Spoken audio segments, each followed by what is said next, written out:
Well, look, the way things are with sort of Scottish football and Celtic being as dominant as they have, I have to keep things light-hearted when I'm working with Kris. The only sort of comedians of the last 10 years in Scottish football have been Pedro and Mickey Beale, haven't they? I'll speak once, he says, Kris Wicky. Hearts are the third biggest club in Scotland. What would Aberdeen fans have to say about that? They can't say anything. It was sort of it was awkward in the early days. Sort of the chats are a bit. Is that if he's not got faddy with him or what? Question for Kris with a C. What do you mean by C? What do you mean by Curly that? K. Oh, Curly K. okay. The wrong spelling. Comment from Durkin Monkey 89. Kris would make a great comedian. Question.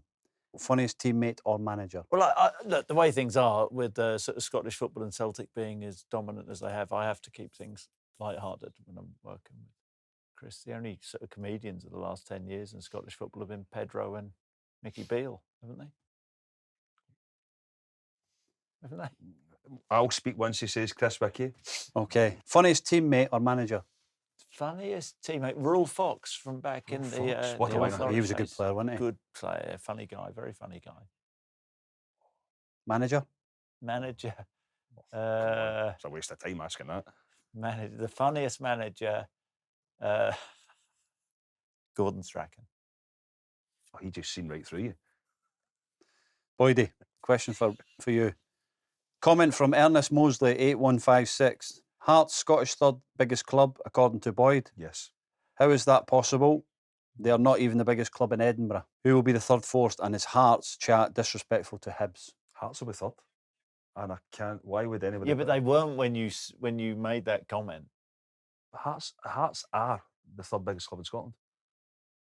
What would Aberdeen fans have to say about that? They can't say anything. They can't sell it at stadium. Well, they have recently, but they can't sell it at stadium. Hearts were doing it in the Championship. Who won a trophy last Doesn't season? matter who won a trophy. Doesn't matter. Who's who won wins more in the trophies. last period of time? Who's last won, 10, who's 15 won the years? most trophies? Doesn't Who's the most matter. successful club in Did the you world?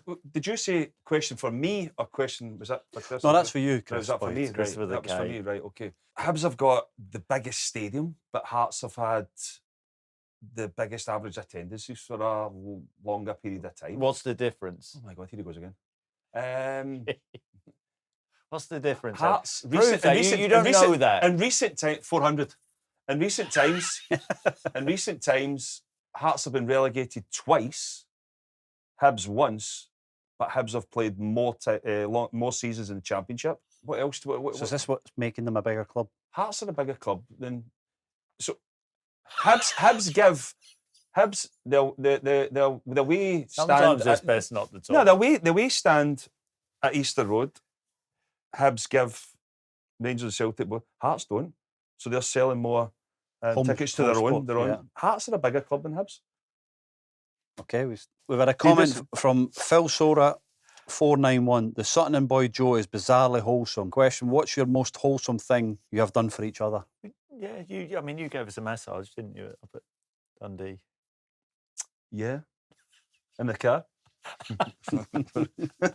But he kindly drives me about. I've not sort of. So when you're up flying up in that, he'll pick you up and Yeah, he's kind. He's very kind. Sometimes. Like that.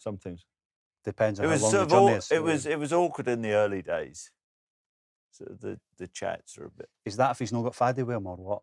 Yeah, he's yeah. You're a bit more confident with Faddy. aren't you? Aye, I'll bring Faddy in. Faddy's my sidekick. Come on, Faddy. Come on, Faddy, in here. No, a lot of people hate Kris, but he's actually all right. A lot of people hate you, and you're no all right. No,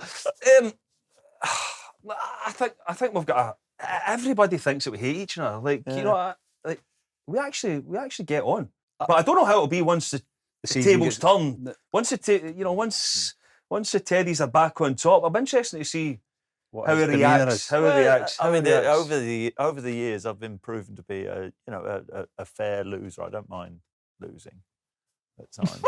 I'm not a sore loser, is what I'm saying. Was that after you retired? Was that after you retired?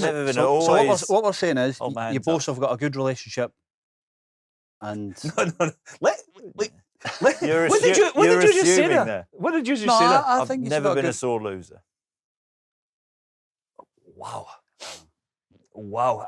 I reckon out of all the goals you've scored, you've got a Premier League winners medal, you've got a golden boot down there. And I reckon, Please don't. right, I reckon that clip of you at Kilmarnock that day has had more hits than anything. I can't remember that. It was a long time ago. Yeah. Was that when they lay down? Oh, yeah, lay down. So there's a lot of love between the two. He's a bad loser. Is he bad? He's seen that. I've never been a sore loser. What I will say is, he's never bought a coffee. Next question. Question from Stephen Naismith for the both of them. Oh, Stephen Naismith. Yeah, looking back at your playing career, who would you say was the one player who had the biggest influence on yourself becoming the player you were? So was it an Ali McCoy? Was it Kenny Dalglish? You can't answer. No, that's what I'm giving you the question. If you don't understand the question, that was all. Well, which player then? Yeah, which player? Which player would have the biggest influence? I would say there would have been a number of players when I was a young lad at Norwich City. Raul Fox, I've mentioned, clever footballer. A guy called Ian Crook, couldn't run, couldn't tackle, used to smoke 40 cigarettes every day. Brilliant passer of the ball. And his sort of influence on me, his ability to find me and whatever in my sort of breakthrough season, he had a massive impact. I was scoring the goals a bit like him all his career and taking the credit when it was all about the brilliant midfielder, Charlie and the passers. See, he likes to take the credit all himself here. You've given him the chance to name someone. I think going back to younger days, in terms of a partnership at Kilmarnock at the time, Matt Roberts was a huge help for me. Huge help for me. Yeah. He didn't hit the heights that he should have in his career.